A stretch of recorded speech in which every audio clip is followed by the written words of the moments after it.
Bonjour et bienvenue à toutes et à tous. Aujourd'hui, on a sur la table un document assez unique. C'est le programme d'une liste candidate pour les élections municipales de 2026. Oui, dans une petite commune française qui s'appelle Bélabre. Exactement. Et le slogan est plutôt ambitieux. Réinventons Bélabre. Alors, c'est la question qu'on va se poser, je crois. Est-ce que les 14 engagements qu'on a là sous les yeux, c'est juste une coup de peinture fraîche ou est-ce qu'on tient vraiment une nouvelle proposition, un nouveau modèle pour la vie dans une commune rurale aujourd'hui? C'est toute la question, oui. Ce document est super intéressant parce qu'il est très, très structuré. Il s'articule autour de quatre grands thèmes. Quatre piliers, ils appellent ça. C'est ça. Hmm. Le social et la vie locale, l'économie, l'environnement et la sécurité. On va s'en servir un peu comme guide, mais ce qui va être intéressant, je pense, c'est de voir si les idées, si elles restent bien sagement dans leur case, ou si au contraire, les meilleures sont celles qui débordent un pas partout. Alors attaquons par le plus gros morceau, le pilier social et vie locale. C'est de loin le plus dense, hein. On a 8 des 14 engagements qui sont là-dedans. Oui, plus de la moitié. Ça parle de tout. Santé, sport, culture, logement. Mais ce qui m'a surprise, c'est que le tout premier point, c'est la communication. L'objectif est même chiffré. Informer 80% des habitants en moins de 48 heures. Ça peut paraître un peu technique comme priorité, non? On pourrait le croire, mais je pense que c'est un choix très délibéré.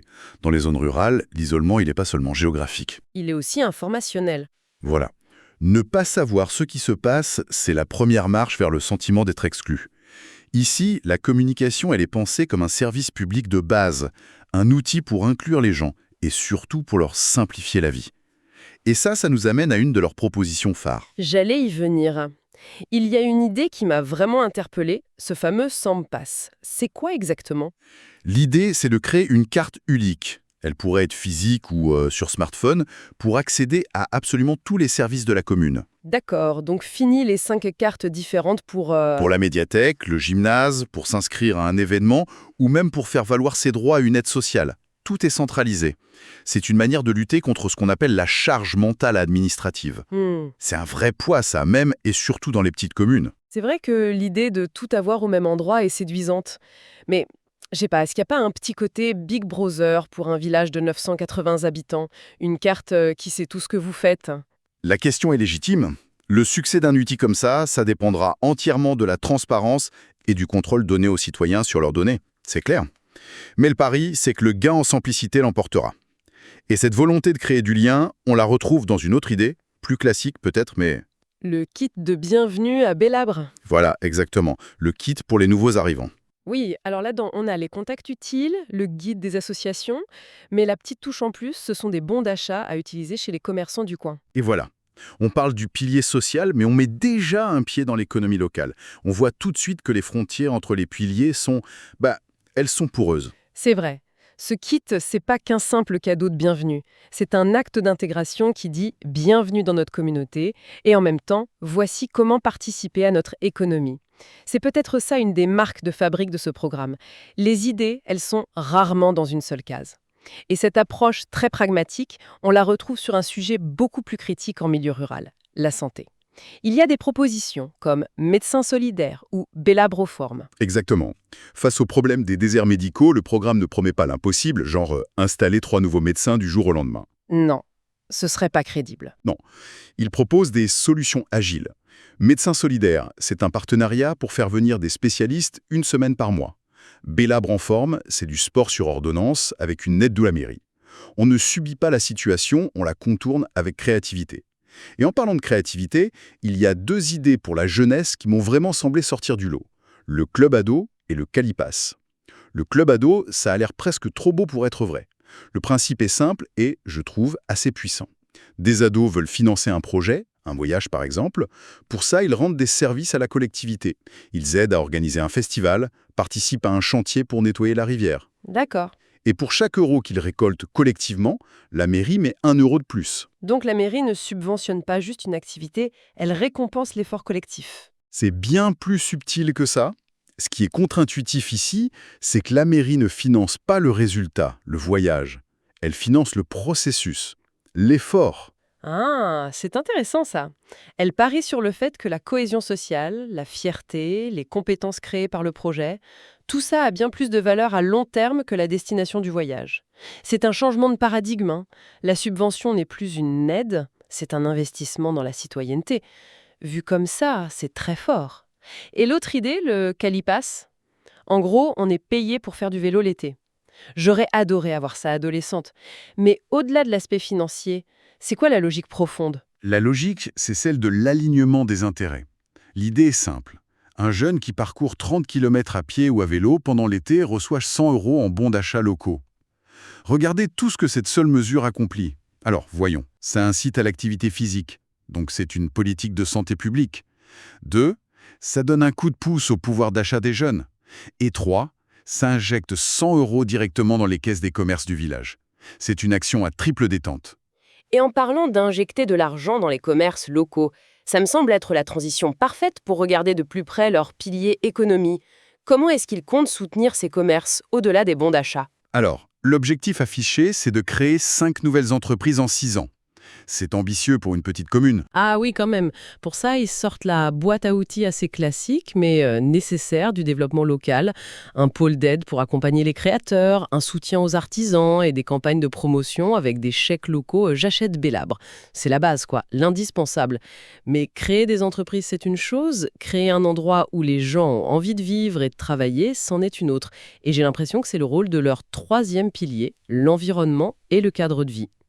J'y ai trouvé des idées comme le permis de végétaliser. Oui, et ça, c'est une idée formidable de simplicité.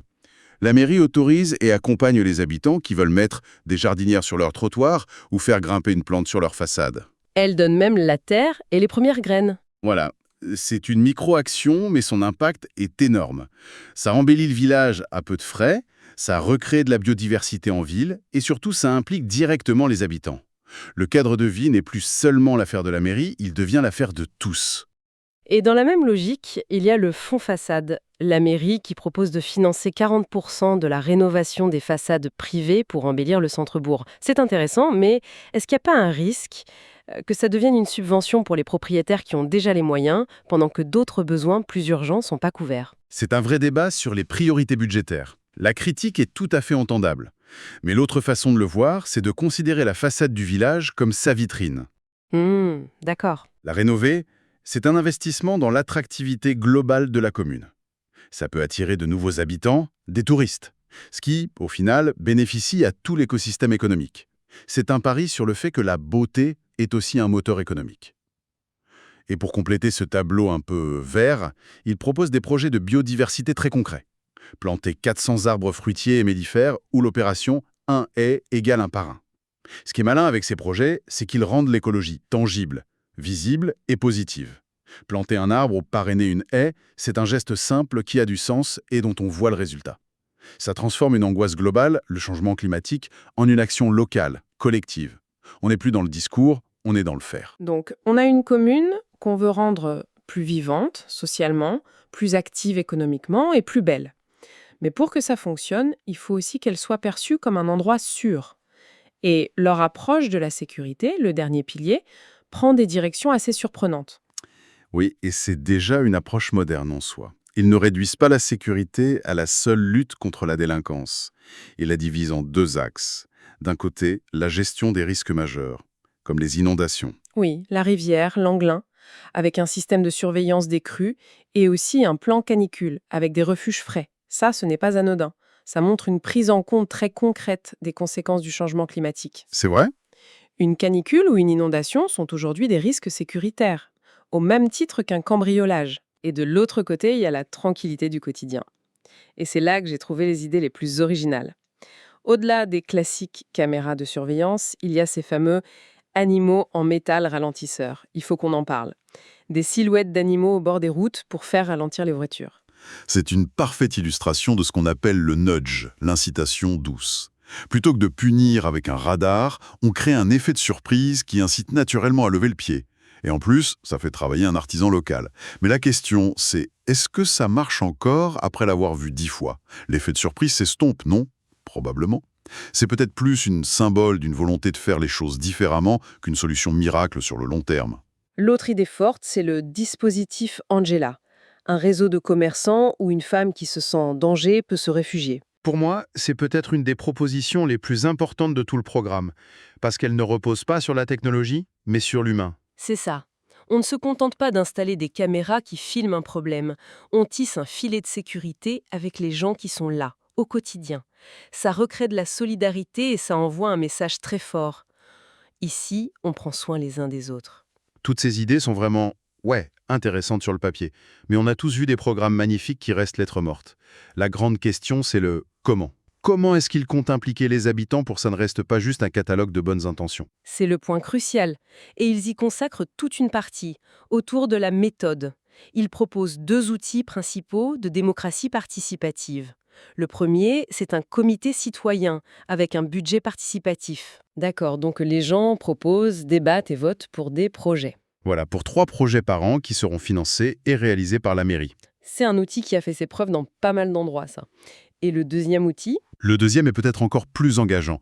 C'est une commission extra-municipale. L'idée est de créer des groupes de travail mixtes avec des élus et des habitants volontaires pour suivre les grands projets tout au long du mandat. Ah, donc c'est plus seulement donner son avis une fois. Non, c'est vraiment co-construire la politique municipale en continu. On passe d'une démocratie où on vote tous les 6 ans à une démocratie où on participe toute l'année. C'est l'ambition, en tout cas. C'est l'ambition. Ça vise à dépasser la simple démocratie représentative. Évidemment, c'est exigeant, ça demande du temps, de l'énergie de la part de tout le monde, mais c'est sans doute une des clés pour retisser le lien de confiance entre les gens et leurs institutions. Alors, si on essaye de prendre un peu de recul sur tout ça, on a analysé pas mal d'idées, mais au-delà des champs de passe et des animaux ralentisseurs, quelle est la philosophie qui se dégage? On a l'impression d'une vision assez cohérente, non? Absolument. 3 choses me frappent. Premièrement, l'interconnexion. Aucune idée ne vit seule, elles se renforcent les unes les autres. Deuxièmement, l'implication citoyenne. Presque chaque projet repose sur la participation active des habitants. Et troisièmement, la créativité. Face à des problèmes complexes et des budgets serrés, ils cherchent des solutions originales, souvent peu coûteuses mais à fort impact social. Ce qui nous ramène à notre toute première question. Est-ce qu'on a là le fameux plan pour réinventer Bélabre? On a un excellent plan de vol. Les idées sont séduisantes, intelligentes, elles forment un tout cohérent. Mais un plan de vol, ça ne fait pas décoller l'avion. Le vrai défi, c'est l'exécution. C'est l'exécution et la mobilisation humaine. Les sources parlent d'une brigade chasse-logement vacant reposant sur des bénévoles ou d'un réseau voisin réflexe contre l'isolement. La question n'est pas de savoir si l'idée est bonne, mais qui seront ces bénévoles? Comment entretenir leur motivation pendant 6 ans? Les meilleures idées du monde ne valent rien sans l'énergie humaine pour les porter. Le programme est l'étincelle, mais le feu, ce sont les gens. C'est une mise en perspective cruciale, oui. Et ça nous laisse avec une dernière pensée, une question de fond. Ce programme, finalement, c'est un pari. C'est le pari que si une équipe municipale fournit des outils intelligents, un cadre clair et une vision inspirante, alors les citoyens eux-mêmes deviendront le véritable moteur du changement. La question ultime pour Bélabre et pour toutes les communes qui cherchent à se réinventer, ce n'est peut-être pas est-ce que c'est un bon programme, mais plutôt sommes-nous, nous les habitants, prêtes et prêts à nous emparer de ces outils pour construire quelque chose ensemble.